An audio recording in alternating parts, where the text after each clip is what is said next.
এটি ছোট্ট সুন্দর গ্রাম ছিল। চারদিকে সবুজ মাঠ আর নদী। মানুষরা খুব সুখে শান্তিতে বসবাস করত। কিন্তু একদিন গ্রামে অদ্ভুত ঘটনা শুরু হল।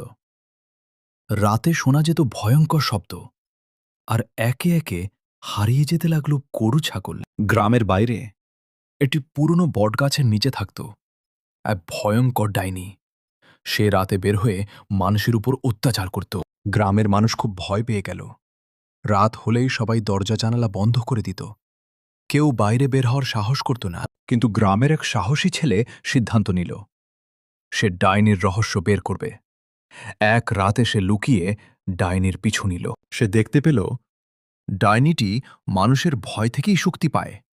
যত বেশি ভয়, তত বেশি শক্তি। ছেলেটি গ্রামবাসীদের বলল, আমরা যদি ভয় না পাই তাহলে ডাইনি দুর্বল হয়ে যাবে। পরের রাতে সবাই একসাথে দাঁড়িয়ে গেল।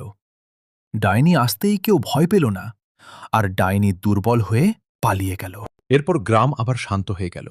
মানুষ বুঝল, ভয়ই ছিল তাদের সবচেয়ে বড় শত্রু, আর তারা সুখে শান্তিতে বসবাস করতে লাগল।